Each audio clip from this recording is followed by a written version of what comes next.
As we begin, I want to draw a distinction.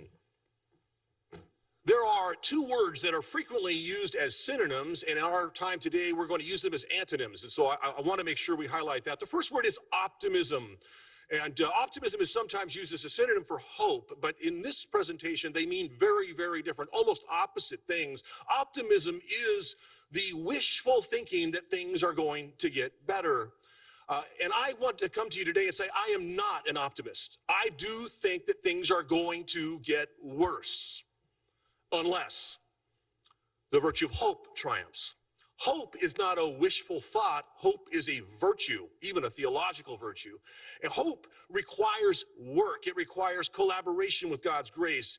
And then if, by God's grace, we collaborate with God's grace, things could get better. And in fact, we have strong reason to believe they will get better. We serve a God who gets us and allows us to get into these situations. We serve a God who would lead the entire Israelite people out of Egypt to the Red Sea with no bridge. They are out there, and it's as if that's not bad enough. The Egyptian army, probably the most powerful army in the history of the world, not part of it, the entire Egyptian army comes in pursuit to the point where the Israelites turn to Moses and to God and say, it would be better to be slaves in Egypt than to die in the desert. And then God says to Moses, raise your hands. Boom, the waters part.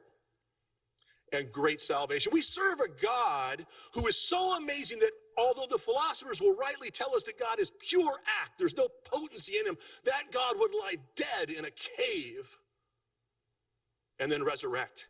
In just a moment about that resurrection, we're not talking about a resuscitation. Jesus raised many people from the dead. We know of several in the scriptures, might have been many more, but those were resuscitations. All those people died again. Jesus was resurrected. He will never die again. He'll never suffer again. He can vanish and reappear. He can show up anywhere. In fact, in his humanity, he can be not only anywhere, he is in fact everywhere. Think of Jesus Christ, body, blood, soul, and divinity, the whole Christ in every tabernacle of the world. Not just in every tabernacle of the world. The theologians rightly tell us that Jesus Christ is fully present, body, blood, soul, and divinity in each of the hosts in each of the tabernacles of the world. Not only is he present there, but that we rightly are taught that he is actually present, body, blood, soul, and divinity in each recognizable particle that has fallen to the bottom of the ciboriums in the tabernacles of the world. That's a crazy humanity.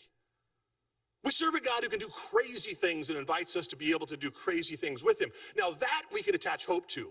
Things will get worse. They are getting worse. We're almost done with the diagnosis of the problem, but I want to highlight this is a very real issue. In the United States, there have been about 100 million people, about 1 in 3 in the United States, who have been Catholics at some point in time in this generation. Of those 100 million people, 30 million have renounced their faith. If you said, are you Catholic? They would say no. They might add, I used to be. Or some kind of other snide remark, I'm a recovering Catholic, or whatever it might be. But 30 million people, that's about how many people live in Canada. That's a lot of people. Another 40 million Catholics are not practicing their faith. If you ask them, are you Catholic? They'd say, yes. And they say, when's the last time you went to church? They go, I don't go to church anymore. That's 70 million out of the 100 million. That's a devastating hemorrhage. Just to put that in perspective, this never happens. And it's not happening on a global level. In parts of sub-Saharan Africa and parts of Asia, the church is exploding. But in the first world where we live, we are in a hemorrhage moment. This never happens. In the 1500s, when 10 million Catholics left the Catholic Church to become Protestants, in that same decade, Our Lady of Guadalupe appeared, and 10 million people joined the church in the Americas. The church doesn't, by her very nature, shrink, but we are going through a shrinkage, and so we need to understand what's going on. So I'd like to take a look at a lens for each of us, but I want to take a lens through the eyes or the hearts of the youth, where I've spent the last 25 years of my life, and where we are seeing tremendous renewal. But I want to take a look at it and say, we need to ask some questions. What are they thirsting for? What are they thirsting for? And as we jump into this, I need to take a moment and acknowledge my friend and, in many ways, mentor in all things human, Monsignor Shea. He's got a book out at his table. Now, he's the president of the University of Mary, an amazing president of a Catholic university. His table actually says Prime Matters, which is a project under UMary, and he's got a free copy of this book for everybody, From Christendom to Apostolic Mission. Now, if you're not very good, I was dyslexic as a child, if you're not a very good reader, it's great. It's one of the shortest books I can recommend. It's amazing. But it actually sets a paradigm. And I'm very grateful to Monsignor Shea for doing this, because I would use, prior to reading this book, I would use the framework of a crisis of faith. And that's not untrue, but I think that Monsignor Shea actually rightly understands and it really gives the direction of our time together. It's not so much a crisis of faith, which is true, but it is even more so an opportunity of faith. And that's what I want to highlight. There's a tremendous, tremendous opportunity. But we have to recognize this. And I'll just share a couple of quick quotes from Monsignor Shea's book. In 1974, a bishop said this: "We are at the end of Christendom, not Christianity, not of the church, but of Christendom." Now, what is meant of Christendom? Christendom is the economic, political, social life that's inspired by Christian principles, and that is ending. In fact, we have seen it die. It is not a gloomy picture, however. And he goes on and says, these are the great and wonderful days to be alive. That was Archbishop Fulton Sheen in 1974. Christendom, he said, not is dying, but is dead. And to recognize this. And what do we mean by that? That the institutions that we trusted in and supported as Catholic high schools, Catholic colleges, Catholic medical institutions, there are noble exceptions, but many of those that we've relied on no longer fulfill their purpose. They're not sufficient in light of the culture, which has become radical in their message. We're going to talk about that in a moment. They're no longer sufficient so that you could put a young person through those institutions and they would come out the other side a practicing Catholic with any consistency. We talked about, we heard earlier from the gentleman's leading 40 Days for Life with 8 children. I've been blessed with 9. I'm not going to be satisfied with anything less than 100% success. And I don't think you will be either. We have to be able to recognize that even 90%, I always like to say, Focus has experienced about 85% success working with young people. We wish it was higher, but I always want to highlight Jesus only got 92%. Right? So we're only one apostle short of what Jesus was doing. And again, he deserves all the credit because we couldn't do without him. But to recognize we're striving, praying for 100% success, and we're not experiencing it right now. And so we're told in a beautiful church document that came out of Latin America, ours is not an age of change, but a change of the ages. And I think that's the paradigm that makes sense of what I'd like to share with you. There is a problem that if we flip it around becomes an opportunity, and this opportunity is massive. It's tremendous to see. It leads us to the theme of this talk, a tsunami of grace.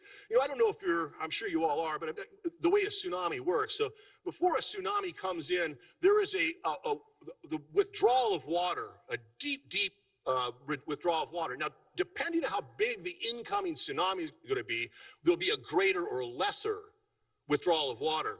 The water will go further out the bigger the tsunami is come in. Now, this is not an inevitability in the spiritual life, which requires virtue, not just physics. But I would argue that there's been a tremendous withdrawal spiritually from our world, at least from our culture.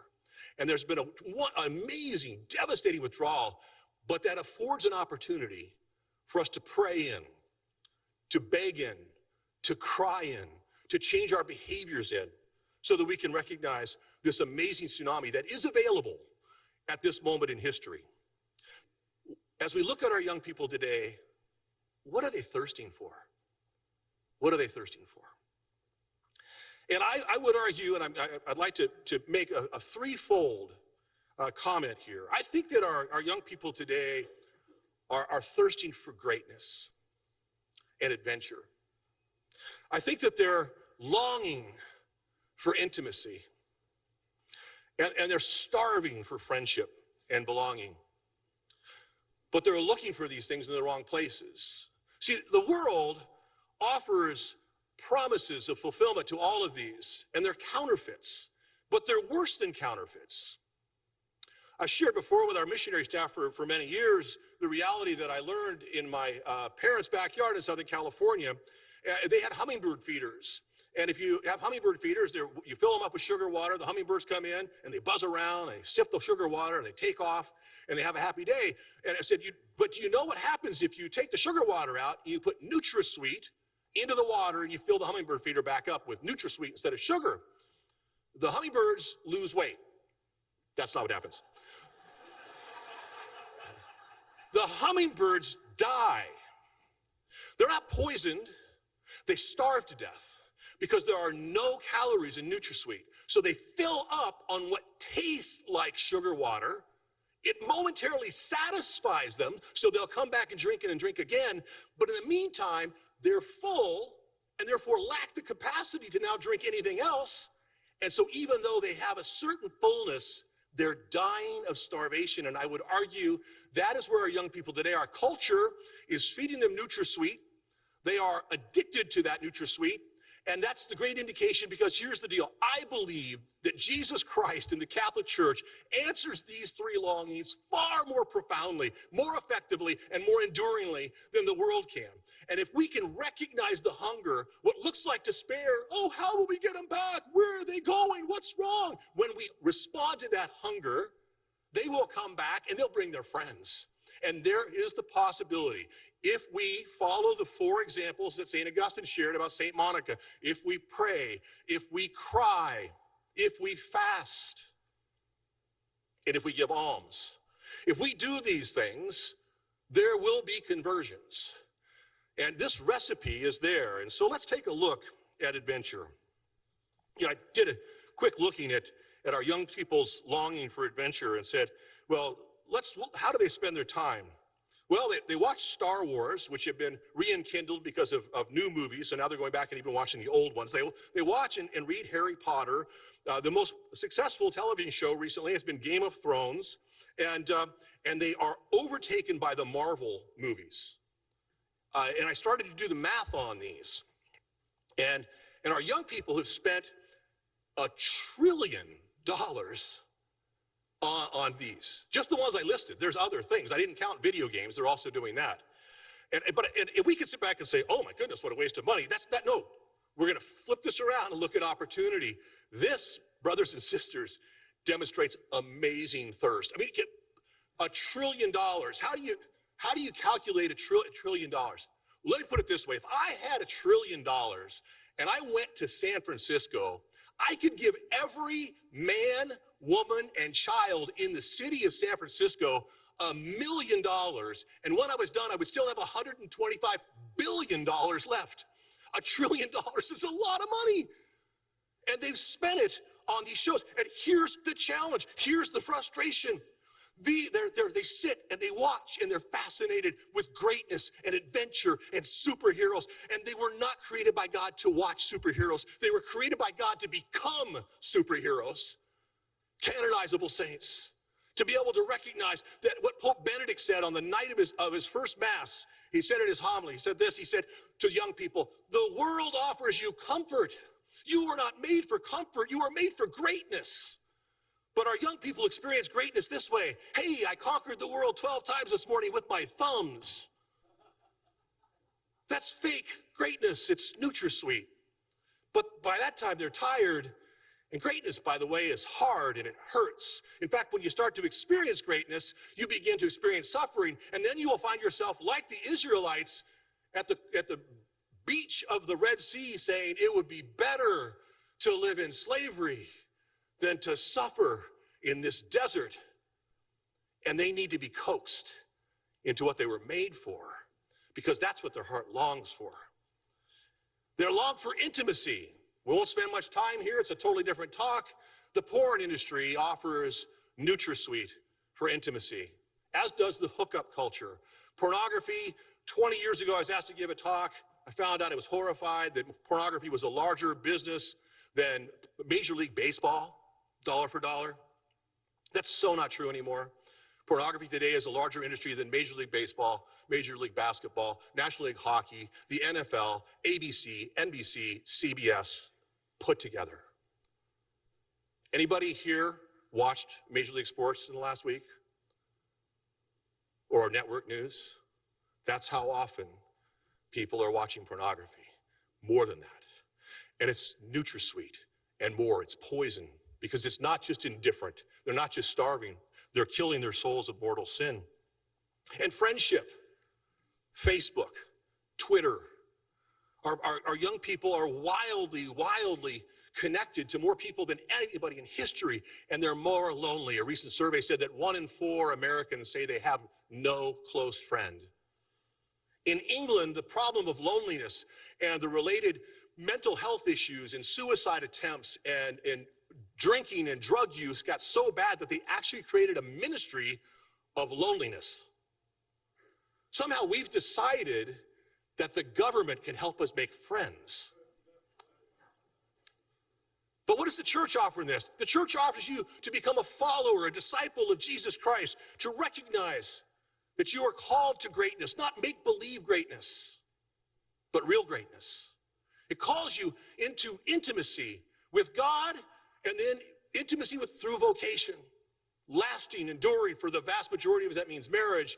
And we mean marriage that is sacramental and lifelong, no divorce, no adultery, and openness to life throughout your life. A totally different way of living than the world is offering, and one that grants great satisfaction. And friendship. In a certain sense, you could boil the Catholic Church down to friendship. 3 friendships. Friendship with God, because he offered it to us. Friendship with those of us who believe and share vision with, what's sometimes called fellowship. And friendship with those in the world. We go love them, even though they don't love what we love, because we love them while they're yet sinners, because he loved us while we were yet sinners. Friendship, friendship, friendship. My critique against the Marvel comic strips and movies is, I don't want to, we could give several talks on this.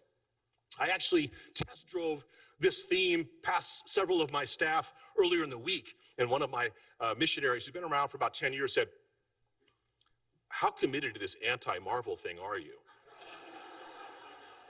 And I said, I'm not anti-Marvel. I will give 2 critiques in a moment. They're brief. I'm not anti-Marvel. To me, I just want to say this represents a thirst. They're hungering for this, and they're looking elsewhere. And here's my 2 critiques about Marvel, and about Harry Potter, and about Game of Thrones. I have several more critiques about Game of Thrones, a whole different problem. It's not that I'm here to critique them. Here's the issue. They present a narrative. I would argue more than a narrative. They present a worldview, a way of looking at life. Not what you think about life, but the lenses by which you look through life. And those lenses have no room for a Trinitarian God. Now, you all remember when Star Wars came out, and we lived in Christendom at that point in time, and so people who live in Christendom can see a story that doesn't have any room for God. The authors have no intention of putting God in, and we can do things like this. We can project Christianity back into it. Well, I mean, Obi-Wan Kenobi was kind of a Christ figure, right? And when he died and then he rose, that's kind of cool. That's not what Lucas was going for. That wasn't his intention, but we projected it back in. When you don't live in Christendom, you lose the capacity to project back in, or even the desire to do so. So when our young people read these narratives, they're looking at narratives that have no room for God. Let me add one more narrative to it: atheistic Darwinian evolution. And I'm not here to critique the science of evolution. That's a wonderful debate. I am only here to critique atheistic Darwinian evolution, which is what our children are being taught. Look at the lens of what we teach as a church, what Jesus Christ reveals, and what Darwinian evolution teaches, just on 3 things. Let's look at our condition as humanity. What does Darwin say about you and me as to where we came from? You are glorified pond scum. You're just pond scum, and lightning hit it, and somehow you grew legs. I don't know how it happened. It took lots of time, but you are nothing more than pond scum. Where are you going? Oh, you're worm food. You have no destiny after your last breath. It's over. So what do you do in the meantime? What's your condition? Well, you're basically good. And so you have these desires. You ought to pursue those desires because they're all you have. Any desire, you should pursue it. The only sin in a Darwinian world is to say you should never block somebody else's desires. But let's look at what the Catholic Church reveals. You don't have to go too far to see our origins. Our origins are revealed in Catechism, Article 1. There are 2,865 articles in the Catechism of the Catholic Church. The Catechism begins like this: God, infinitely perfect and blessed in himself, in a plan of sheer goodness, freely created man to make him share in his own blessed life. You were created by the Blessed Trinity. You were loved and thought into existence. That's your origin. What's your destiny? You're invited to live with God forever in his blessed life. If you choose not to, you will still live forever without him. So what's our condition? Well, you're good, but you're wounded, and you kind of like things that aren't good for you. It's called temptation. And you need to learn how to pursue the good and fight the bad. And so therefore, you should never give in to everything you're inclined to do. Those worldviews can't be more different. And our young people behave like they're Darwinian. They're pursuing their pleasure at every level. So here's the issue. There's no room for God in any of these narratives. And finally, maybe even more devastatingly, they're just simply not true. None of them are true. Yoda never existed. Harry Potter, completely make-believe. But this narrative is the truth. Not filled with truth, is the truth. It's all true, and the Blessed Trinity is at the heart of it. And our young people don't know it. Now, they won't sit down and listen to us. And I wish I had more time, and I'm out of time. So I'll be back at 9 o'clock in a breakout session to tell you how to solve the problem. Shameless plug. But I want to highlight that I believe the challenges that we set, if we could just turn around and say, rather than viewing them as a crisis, view them through the eyes of God who can rise from the dead, part the Red Sea, overcome any obstacle. As St. Josemaria said, God never loses, not even a battle. If we were to look at his eyes and say, these are not insurmountable obstacles, they are overwhelming, unprecedented opportunity for us to be able to bring not only our loved ones, but their friends back with us. That, brothers and sisters, would not only renew the church, first we have to be renewed, but it would also bring about a spiritual tsunami of unbefore ever experienced returns and conversions to Jesus Christ in the Catholic Church. Thank you.